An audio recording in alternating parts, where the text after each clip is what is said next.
다윗이 유명한 신앙 고백을 했죠. 뭐라고 고백했습니까? 여호와는 나의 목자시니. 여호와는 하면 다 나와요. 여호와는 나의 목자시니. 그래서 어떤 복을 누립니까? 그의 삶이 어떻게 됐어요? 내게 부족함이 없으리로다. 부족함이 없는 풍성한 복, 모자람이 없습니다. 예? 모자람이 없다고요. 그래서 뭐라고 또 얘기해요, 바울이요? 내 잔이 넘치나이다. 차고 넘칩니다. 그것이 바로 그리스도인의 삶이에요. 오늘 말씀에서도 그래요. 19절 성경책 한번 보세요. 자막이 없습니다. 19절에 뭐라고 되어 있습니까? 다 같이 한번 읽어보죠. 나의 하나님이 그리스도 예수 안에서 영광 가운데 그 풍성한 대로 너희 모든 쓸 것을 채우시리라. 풍성한 대로 넘치게 채우신다고 약속하고 계십니다. 다윗이여, 내 잔에 넘칩니다. 나는 부족함이 없습니다. 그리스도인의 삶은요, 풍성한 삶입니다. 없어서요, 모자라서 전전긍긍하고 쩔쩔매지 않습니다. 어떻게 하면 이런 풍성한 그리스도인의 삶을 살 수 있을까요? 자, 오늘 첫 번째 말씀. 어떻게 해요? 나눠야 풍성합니다. 나눠야. 바울이 지금 빌립보서 말씀 읽었는데 어디에 있습니까? 감옥에 있어요. 에베소서, 빌립보서, 골로새서, 빌레몬서, 이런 편지들을 뭐라고 얘기해요? 옥중서신이라고 얘기합니다. 감옥에서 썼어요. 아마도 60년대 초반, 이제 이때쯤에 바울이 순교하는데 로마 감옥에서 쓰지 않았을까, 그렇게 생각합니다. 우리가 보통 교도소에 있는 사람들 두고 우스갯소리로 나랏밥 먹는다 그러지 않았습니까? 나랏밥 먹는다. 지금은 감옥에 가면 나라에서 하여튼 먹여주고 재워주고 하죠. 자, 그런데 그때 당시 로마 제국 때는 감옥 생활이 국가가 전적으로 밥 먹여주는 그런 시스템이 아니었습니다. 죄수에 대한 두 가지 그 감옥 생활이 있었다고 볼 수 있는데, 먼저 사형수가 있어요. 사형수. 곧 죽을 사람들이에요. 지하 감옥에 가뒀습니다. 자, 이런 죄수, 이런 감옥의 형태 말고 또 다른 죄수, 가택연금이 있었어요. 가택연금. 그러니까 사도행전 끝에 보면 바울이 전도 여행을 쭉 1차, 2차, 3차 하고 나서 예루살렘으로 마지막에 또 가죠. 거기서 붙잡힙니다. 그래가지고 암살도 당할 뻔하고 목숨을 잃을 위기에 처해요. 그 상황에서 나 로마 시민이다. 로마 시민권을 사용합니다. 그러니 황제에게 가서 재판받을 권리를 주장하는 거죠. 그래서 로마로 압송되게 돼요. 로마로 그렇게 갑니다. 그런데 신분이 뭐예요? 아직 죄수예요. 그래서 사도행전 끝에 보면 이태 동안에 그런 상태로 있었는데 가택연금 상태로 있었던 흔적이 남아있어요. 자, 하여튼 깊은 감옥, 지하 감옥에 사형수로서 갇혀 있든지 가택연금 상태로 있든지 어떤 경우든지 이 죄수가 자기 비용을 들여서 옥살이를 하게 한다, 그런 뜻입니다. 이렇게 경제활동을 못하니까 옥바라지가 절대적으로 누군가의 도움이 반드시 필요한 거예요. 누가 도왔습니까, 바울을? 빌립보 교회가 도왔어요. 누구를 보냈습니까? 그 일을 위해서 에바브로 디도를 보냈어요. 오늘 말씀 그렇게 돼 있잖아요. 자, 그럼 이 바울의 감옥살이 어땠을까요? 한번 보죠. 바울 입으로 한번 들어보죠. 뭐라고 합니까? 18절 같이 해요. 내게는 모든 것이 있고 또 풍부한지라 에바브로 디도 편에 너희가 준 것을 받음으로 내가 풍족하니 이는 받으실 만한 향기로운 제물이요 하나님을 기쁘시게 한 것이라. 아멘. 아무것도 없어요. 아무것도 할 수가 없습니다. 가택연금이라니까요. 그리고 더군다나 지금은 60년대 초반, 이때 이제 바울이 죽어요. 아마 사형수의 위치에 있지 않았을까 싶어요. 그런데 뭐라고 얘기해요? 내게는 모든 것이 있다. 또 풍족하다. 일도 안 하는데 풍족해요. 모자람이 없어요. 대단하지 않습니까? 왜요? 왜 이렇게 됐습니까? 빌립보 교회가 나눴고 바울은 받았기 때문입니다. 그래서 풍성해요. 바울만 풍성해진 게 아니에요. 빌립보 교회가 바울에게 준 것을 두고 지금 바울은 뭐라고 얘기합니까? 당신들이 나에게 줬지만 그게 뭐라고요? 그것의 본질, 영적 의미가 받으실 만한 향기로운 제물. 하나님이 기쁘시게 받으신 헌신이라고, 하나님께 드림이라고 지금 그것을 얘기하고 있습니다. 하나님이 받으셨다니까요. 하나님이 그러면 어떻게 반응하시겠어요? 하나님 빚지고 못 사시는 분입니다. 예? 되갚아 주세요. 뭘 되갚아야? 은혜로 부어주세요. 빌립보 교회에 지금 하나님의 은혜가 그래서 풍성합니다. 풍성해요. 바울만 풍부해진 것이 아니라 나눈 빌립보 교회는 더 큰 은혜를 받았어요. 나누면 줄어드는 게 결코 아니잖아요. 부요하기를 원하십니까? 부요하기를 원하세요? 나누시기 바랍니다. 예수님이 말씀하셨잖아요. 너희가 받고자 하는 대로 너희가 주라. 예? 용서받기를 원하면 뭐 해야 돼요? 용서를 줘야 돼요. 열쇠는 누구한테 있습니까? 나한테 있어요. 사랑받기를 원하면 사랑을 해라. 우리가 먼저 해야 되는 거예요. 열쇠는 나한테 있어요. 왜 나는 그렇게 미움받기를 원하면 어떻게 해야 돼요? 미워해야 되죠. 그러면 저쪽에서 미워하게 돼 있어요. 부요하기를 원하십니까? 그러면 내가 먼저 남을 부요하게 만들어줘야 돼요. 나누시기 바랍니다. 북이스라엘에서 가장 악한 왕 하면 누가 생각나요? 북이스라엘에서 가장 악한 왕. 어떤 놈이 생각나요? 아합. 그의 아내 이세벨. 이방 여인이죠? 시집 올 때 몸만 온 게 아니에요. 뭘 가지고 왔어요? 바알 신앙을 가지고 왔어요. 아세라 목상을 들고 왔어요. 둘이 아주 그냥 찰떡궁합이야. 예, 척척 맞아요. 그래서 온 이스라엘 온 땅을 우상숭배로 덮어버렸습니다. 아세라 바알 우상숭배를 유통시켰어요. 유통업자야. 예. 하나님께서 분노하셨습니다. 엘리야를 보내서 심판을 선포했어요. 내가 다시 말하기 전에는 비가 내리지 않을 것이다. 기근이 내렸습니다. 한 해 가고 두 해 가고 3년이 됐어요. 자, 이렇게 1년만 흉년이 들어도 사람들이 어떻게 됩니까? 난리 나죠. 그런데 그게 해를 거듭하고 있어요. 백성들의 민심이 요동칩니다. 분노해요. 왕의 입장에서 어때요? 야, 이거 불안한데 이거? 예. 그런데 이 사태가 누구 때문에 벌어진 겁니까? 자기 때문인 줄 모르고 야, 이거 엘리야 이놈. 엘리야 때문이구나. 군대를 보내가지고 엘리야를 잡아오라고 눈에 불을 켜고 엘리야를 찾습니다. 엘리야 어디 있을까요? 어디 있을까요, 엘리야? 하나님이 숨겨놓으셨어요. 열왕기상 17장 말씀입니다. 이게 어디에 있어요? 미리 보여주시면 안 되는데. 어디에 숨었어요? 그릿 시냇가. 아직도 거기는 그래도 물이 있어요. 물이 흘러. 그리고 먹을 것이 있어야 되잖아요. 까마귀를 보내서 먹을 걸 공급해 주십니다. 그런데 시간이 지나니까 어때요? 거기 시내도 말랐어요. 하나님이 그러십니다. 여기를 떠나서 이제 이방 땅, 시돈 땅으로 가라. 거기 사렙다라고 하는 동네로 가봐. 한 과부를 통해서 너를 내가 먹일게. 약속하십니다. 엘리야가 갔죠. 사르밧에 갑니다. 성문이 저기 보여요. 성문에 다다랐는데 오호, 나뭇가지를 줍고 있는 과부를 딱 만납니다. 저 사람이구나. 하나님이 약속하신 나를 먹일 사람. 먼저 귀한 그 물, 우물이 거의 다 말라버렸으니까 그 물 한 모금을 먼저 얻어 마십니다. 그리고 나서 떡을 달라고, 먹을 것을 달라고 그 과부에게 요구합니다. 엘리야 입장에서는 하나님 말씀 따라 왔잖아요. 과부가 너를 먹일 것이다 얘기하셨잖아요.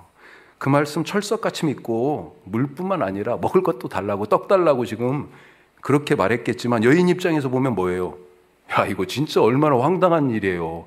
아니, 모르는 사람이 와가지고 자기한테 물 나눠준 것도 그런데 먹을 걸 달라는 거 아니에요, 지금? 얘기합니다. 뭐라고요?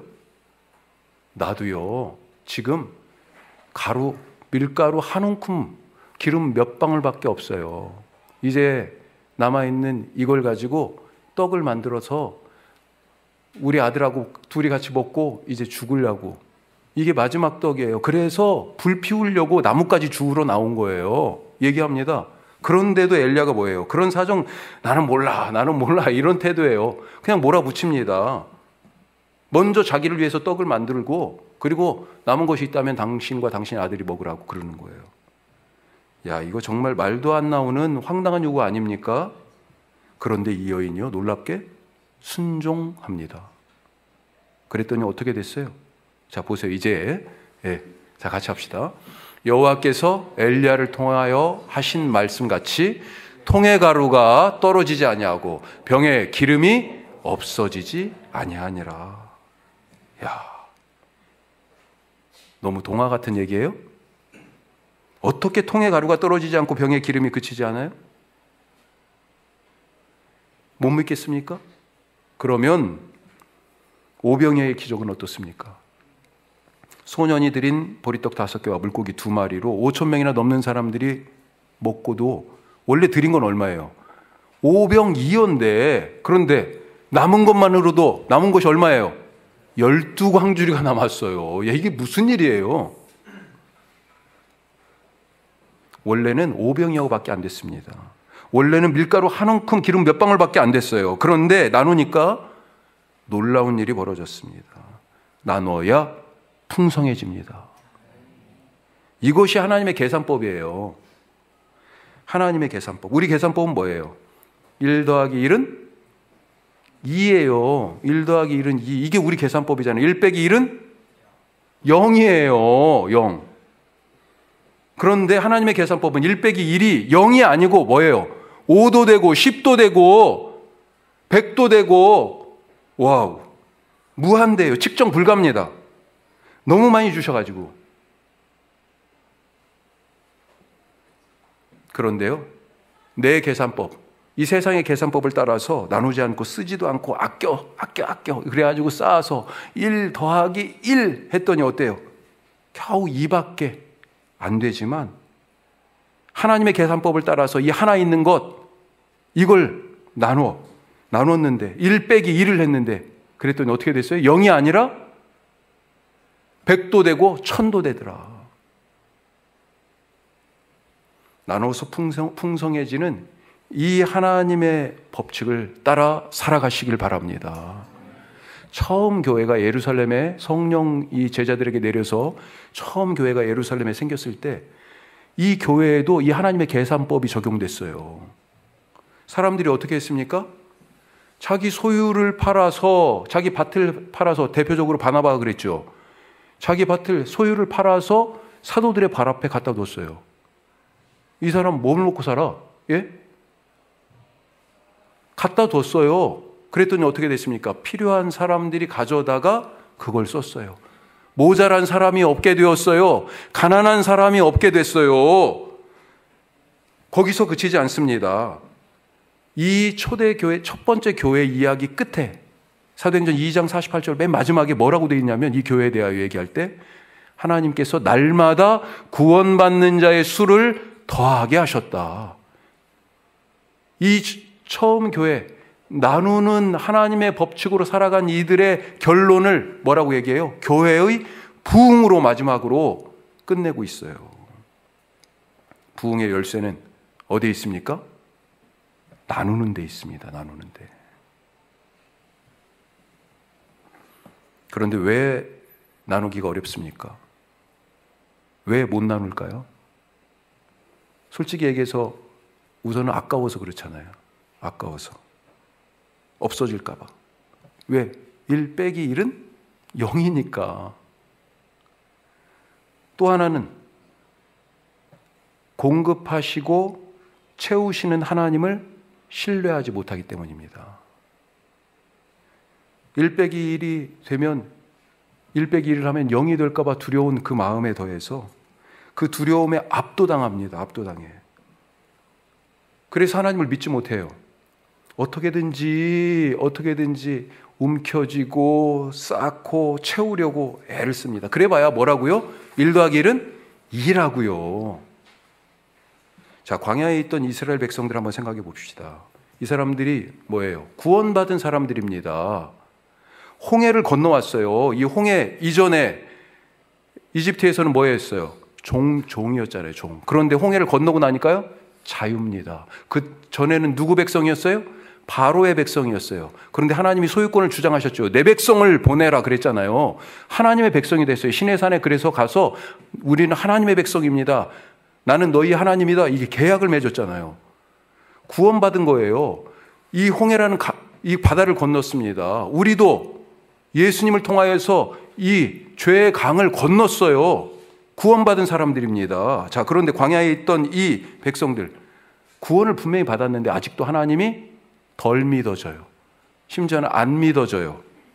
구원하신 그분이 홍해를 건너서 여기까지 왔는데도 불구하고 구원하신 그분이 공급하여서 먹여 살릴 거라는 믿음이 없습니다. 그래서 만나를 거두러 지금 나갔어요. 나갔는데 어때요? 아이고, 내일도 이 만나가 내려올까? 오늘 것만 그래서 거둬야 되는데 내일 것을 위해서 더 걷는 거예요. 더 쌓는 겁니다. 자기 계산으로는 내일 게 있어야 되거든요. 근데 그 다음날 보니까 어떻게 됐어요? 벌레가 우그르글 썩어 냄새나요. 세상의 계산법을 따라 살아가는 삶의 모습입니다. 아까워서 못 나눈다는 것은, 그래서 쌓아놓는 것은 뭐예요? 탐욕이고, 공급하신 하나님을 믿지 못하는 것, 이건 불신이죠. 없어서 못 나눕니까? 우리 솔직해져 봅시다. 예? 없어서 못 나눈다? 평생 나눌 수가 없어요. 재물이 없어서 못 나누는 것이 아니라 하나님에 대한 믿음이 없어서 나누기 어려운 거예요. 우리가 내년 목회를 위한 예산을 지금 이제 세우고 있습니다. 예산위원회도 구성돼서 지금 활동하고 있고, 내년에 어떤 사역들을 우리가 우선순위에 두어야 할 것인가, 이미 지난 주일에부터 많은 의견들이 있었고, 또 이번 수요일에 이제 다 정할 거예요. 그런데 그런 일들을 하기 위하여서 재정이 투입되고 예산이 배정되고 할 때 우리가 이런 점을 꼭 생각하셨으면 좋겠습니다. 우리 손에 가지고 있는 것만 보면 할 수 있는 게 뻔해요. 아니, 심지어는 아무 일도 못합니다. 풍성해지기를 원하고 부흥을 원하면 더 나눠야 됩니다. 계산이 잘 안 되죠. 우리는 1 더하기 1은 2, 1 빼기 1은 0에 익숙해 있으니까. 세상의 계산법 말고요, 하나님의 계산법을 생각하시기 바랍니다. 부흥의 열쇠는 어디에 있어요? 나눔에 있어요. 나눔에. 어려워 보입니다. 그렇죠? 예. 그래서 믿음이 필요한 거예요. 두 번째, 같이 합시다. 말씀을 살아내야 풍성합니다. 말씀을 살아내야 돼요. 무엇이 내 삶에 넘쳤으면 좋겠습니까? 우리 집에? 돈이요? 건강이요? 예. 우리 교회에 무엇이 가득하면, 무엇이 넘쳤으면 좋겠어요? 사람이 넘치기보다 사랑이 넘치는 교회. 그러면서도 속으로 사람도 넘쳤으면 좋겠는데. 사람이든 교회든 무엇보다 말씀으로 풍성하면 좋겠습니다. 왜 말씀이 풍성해야 돼요? 말씀이 살리고, 말씀이 구원하고, 말씀이 우리를 인도하기 때문이잖아요. 우리가 수요 말씀마당 할 때마다, 수요 말씀마당 우리 참여하시면 하잖아요. 자, 설교 듣기 전에 뭐예요? 성경 딱 들고 뭐라고 그래요?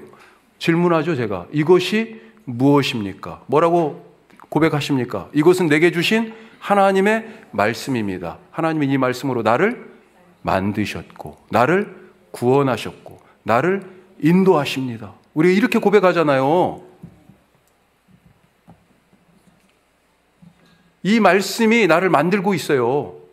지금 이 삶에 머무르지 않도록 하나님의 뜻과 하나님의 계획으로 만들어. 왜요? 창조의 말씀이잖아요. 이 말씀이 육신의 일을 입고 오셔가지고 나를 구원했어요. 그게 내게 주신 말씀이에요. 주의 말씀은 내 발의 등이요 내 길의 빛입니다. 이랬잖아요. 어디로 가야 될지 지금 분간이 안 돼요. 어떤 결정을, 어떤 선택을 해야 될지. 그런데 말씀이 길이라고요. 말씀이 인도한다고요. 그 말씀이 풍성합니다. 그 말씀이 태초부터 계셨어요. 그 태초부터 계신 그 말씀이 하나님이세요. 그래서 말씀이 풍성하다는 건 뭐예요? 하나님의 거하심이 내게 풍성한 것입니다. 나는 하나님으로 꽉 차 있어요. 이걸 다른 말로 얘기하면 뭐예요? 성령 충만이에요. 그렇게 하나님이 계시니 우리의 이 모임이 뭐가 됩니까? 예수님의 몸인 교회가 되는 거고, 그 말씀이신 주님이 내 속에 가득 계시니 내 인생이, 내 삶이 내가 사람다운 사람, 하나님이 원래 지으신 그 모습을 회복하며 살아가는 사람다운 사람으로 살게 되는 것입니다. 자, 그러면 중요한 건 뭐예요? 어떻게 말씀으로 풍성할 수 있을까? 말씀을 듣기만 해서는 절대로 될 수가 없습니다.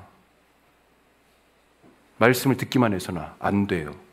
중요하지만 말씀을 듣기만 하는 것, 그 이유가 어떻게 보면 더 중요해요. 말씀을 듣는 순간에 우리가 아멘도 하고, 오늘 지금 아멘 막 하시려고 막 그러는데 분위기가 이래가지고 예? 하세요. 예. 어떤 때는요, 아하, 말씀을 듣다가 이런 탄성이 나도 모르게 나오죠. 그래서 성경에 막 밑줄 치고 동그라미 한번 그어보고, 이 절 이거 잊지 말아야지, 예? 별표 표시도 하고, 그리고 어떤 때는 이 깨달음, 이 은혜를 놓치지 않으려고 설교 노트에다가 막 적기도 합니다. 그래서요. 많은 분들이 이것을 신앙생활이라고 착각합니다. 말씀의 삶이라고 혼동해요. 오해하지 마시기 바랍니다. 아니에요. 예수님이 뭐라고 그러셨어요? 말씀을 듣기만 하는 자가 되지 말고 말씀을 듣고 행하는 자, 그가 바로 지혜로운 자, 자기 인생의 집을 반석 위에 짓는 자. 예수님의 형제와 마리아, 엄마가 찾아왔었죠. 사람들이 전합니다. 예수님 엄마하고 형제들이 왔는데요. 그랬더니 뭐라고 그래요, 예수님이? 아버지의 뜻대로 행하는 자가 내 형제요, 자매요, 어머니다. 듣는 순간은 말씀 충만이죠. 맞습니다. 그런데 계속 말씀 충만하려면 생활에서, 삶에서 이 말씀으로 살아내야 됩니다. 설령 말씀대로 살아내려고 하니까 이게 어때요? 어려워요. 어렵더라도 야곱처럼 이 말씀을 붙들고 씨름을 해야 되는 거예요. 하나님, 나 이거 이렇게 못 살겠어요. 이 말씀, 나 그 사람 용서 못 하겠어요. 하나님 붙들고 씨름을 해야 되는 겁니다. 그래야 말씀으로 충만해요. 비판하지 말라, 정죄하지 말라 말씀을 들었으면 고개만 끄덕끄덕 하지 말고요, 입 다무는 겁니다. 막 여기까지 막 지금 차고 올라와. 하고 싶은 말이 있어가지고 막 입이 근질근질해. 그런데도 불구하고 말씀이 비판하지 말라, 정죄하지 말라. 그래서 잠잠하고 입 딱 다물고 침묵하는 것입니다. 그렇게 말씀을 사는 거예요. 그래서 말씀 충만입니다. 분을 내어도 죄를 짓지 말며 해가 지도록 분을 품지 말라. 이런 말씀이 에베소서에 있습니다. 분을 내어도 죄를 짓지 말고. 자, 이건 뭐예요? 분노가 다 죄는 아니에요. 분노할 수 있어요. 예수님이 분노하셨잖아요. 성전에서 행해지는 일들을 보면서 그들을 갖다 막 다 내쫓고 채찍으로 후려치고 상을 뒤엎고 그러셨잖아요. 분노하셨습니다. 그런데 분노하지만 죄를 짓지 말라. 다른 거예요. 자, 하여튼 그러면서 뭐라고요? 해가 지도록 분을 품지 말라. 풀어야 됩니다. 자기 전에. 어떻게든지. 하여튼 자기 전에는, 이 말씀을 들었으니 자기 전에는 어때요? 용서를 하든지, 그 사람을 하여튼 이해를 하든지, 아니면 내가 그냥 내려놓고 포기를 하든지 뭔가를 해야 되는 거죠. 말씀을 딱 듣는 거기서 끝나는 게 아니고요. 그 말씀을 붙들고 어떻게 이 말씀을 가지고 내가 살아야 할까? 야곱처럼 하나님 어떻게 살아야 할지 나 답이 잘 안 나옵니다. 붙들고 씨름을 하는 겁니다. 그런 과정을 통해서 말씀이 삶에 풍성, 충만하게 되는 것입니다. 말씀이 육신이 되는 그런 은혜를 맛보시길 바랍니다. 마지막, 어떻게 풍성해요? 충성해야 풍성합니다. 충성해야. 마태복음 25장에 우리가 잘 아는 비유 말씀이 있죠. 주인이 멀리 떠나면서 종들을 불러서 자기의 소유의 일부를 맡겼습니다. 어떤 종에게는 5달란트, 또 2달란트, 누구에게는 1달란트. 5달란트와 2달란트 받은 종은요, 바로 가서라고 써 있어요. 바로 가서 자기들이 받은 것을 가지고 장사를 했어요. 뭔가를 했습니다. 그리고 갑절을 남겼어요. 2배가 됐어요. 그런데 1달란트 받은 종은요, 가서 땅을 팠어요. 그리고 묻어뒀습니다. 손해는 안 봐야지. 이런 생각이었을까요? 나중에 주인이 달라고 그러면 본전은 여기 있어요 하고 줄 마음이었을까요? 오래 지나서, 오래 지나서가 이게 참 중요한 단어 같아요. 하여튼 나중에 또 말씀 나눌 기회가 있으면 하고요. 오래 지나서. 그러니까 오래 지났으니까 그 기간 동안에 이런 일들이 계속 있었다는 거 아니에요. 땅에 어떤 달란트는 계속 묻혀 있었고, 예. 하여튼 오래 지나서 주인이 돌아왔습니다. 그리고 종들을 불러놓고 맡긴 달란트에 대해서 결산을 해요. 어떻게 됐습니까? 5달란트, 2달란트 받은 종들은 칭찬을 받았는데 1달란트 받은 종, 그 달란트를 가지고 아무것도 하지 않고 땅에 묻었던 그 종에게서는요, 주인이 아주 책망하고 분노하죠. 그리고 그 주었던 1달란트를 빼앗아서요, 5달란트를 가지고 10달란트를 만든 그 종에게 더 줍니다. 그것을. 그리고 뭐라고 하십니까? 그 주인이? 보세요. 자, 같이 합니다. 무릇 있는 자는 받아 풍족하게 되고 없는 자는 그 있는 것까지 빼앗기리라. 엄청난 말씀입니다. 이게 마태복음에 있어서 누구는 이것을 마태의 법칙이라고 얘기해요. 무릇 있는 자는 받아서 풍족하게 되고 없는 자는 그 있는 것까지 빼앗기리라. 예수님이 무슨 빈익빈 부익부를 조장하는 그런 말씀이에요? 아니죠. 왜 이런 차이가 생겼습니까? 왜 이런 일들이 벌어졌어요? 차이는 충성이었어요. 5달란트 받은 종이 그 가진 것으로 10달란트를 만들어가지고 들고 왔을 때 이렇게 말씀하셨습니다. 2달란트 받은 종에게도 마찬가지예요. 자, 한번 보세요. 그 주인이 이르되 잘하였도다. 같이 합시다. 착하고 충성된 종아, 내가 적은 일에 충성하였음에 내가 많은 것을 내게 맡기리니. 아무것도 하지 않은 자, 주신 것을 땅에 묻은 자, 이 사람은요, 있는 것도 빼앗겼습니다. 하지만 주신 것에 충성한 자, 그 주신 것을 가지고 열심히 살아간 자, 사용한 자, 그에게 주님은 그 이상의 것을 주셔서 풍성하게 하신다. 잘 한번 생각해 보십시오. 나에게 주신 것이 있어요. 무엇입니까? 왕이신 주님, 주인이신 주님이 나에게 주신 게 있습니다. 혹시 그것을 묻어두고 있지는 않습니까? 미안한데요, 빼앗깁니다. 보관되지 않아요. 그게 하나 그냥 그대로 묻어두면 하나 그대로 있을 줄 알았죠. 지금 없잖아요. 이 사람 빼앗겼어요. 주신 것을 사용해야, 충성해야 풍성해집니다. 건강도, 시간도, 재물도, 직분도, 은사도 쓰시기 바랍니다. 쓰라고 주신 거예요. 쓰라고. 그거 쌓아 놓으면 어떻게 돼요? 벌레 생겨요. 쌓아두면요, 나중에 못 써요. 냄새나요. 쓰라고 주신 것입니다. 이거 잃어버리면 어떻게 하지? 써서 다 없어지면 어떻게 하지? 걱정 마세요. 하나님의 계산법이 뭐라고요? 1 빼기 1은 10도 되고 100도 되고 1000도, 만도 됩니다. 하나님의 계산법을 믿으시기 바랍니다.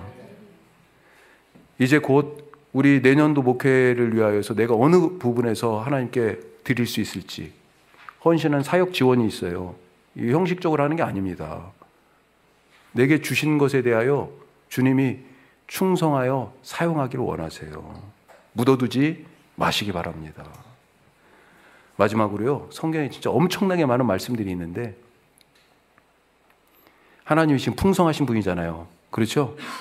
요즘 뭐 젊은데 부자인 사람들을 영 리치 뭐 이렇게 부르잖아요. 예. 하나님은요, 갓 리치예요.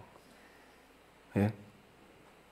풍성하다는 말을 영어로 단어로 성경에 번역된 걸 NIV에서 보니까 fruitful, 열매가 많은 이렇게 돼 있기도 하지만 주로 어떤 단어를 많이 쓰냐면 rich를 많이 써요.